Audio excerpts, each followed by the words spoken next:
And developing right now, we're working to get answers tonight about a deadly shooting at a party last night on the northwest side. It was at a rented Airbnb and led to an hours-long standoff. It ended just after 8:30 this morning, and we kept you updated on our app just after it happened. Police were called out around 3 a.m. to a house along Hawthorne Woods in the Shavano Park area. Officers say there was a party at an Airbnb when a car pulled up. Someone inside fired multiple shots. One person was shot and killed in a driveway, turned into a standoff. Some of the people who were at the party barricaded themselves inside the house and refused to come out.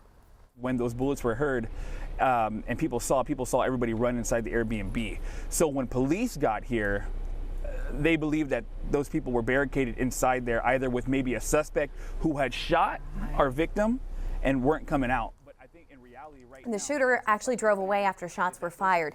Tonight, police say they're still looking for the suspect or suspects. And right now, one council member says big parties at short-term rentals are starting to cause big issues across our city. News 4 San Antonio's Ethan Trejo went back out to the scene and talked with city leaders about what can be done.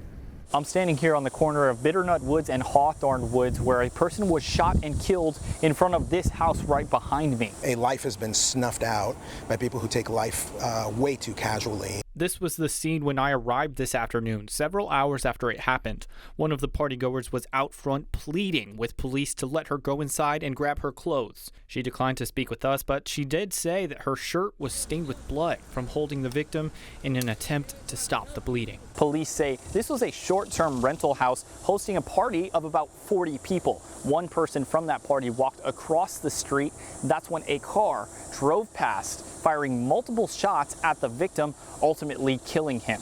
The councilman for this district, Manny Pelaez, was out here earlier today. He says that he hasn't received many calls about this house in particular, but that these, quote, party houses are becoming more and more frequent.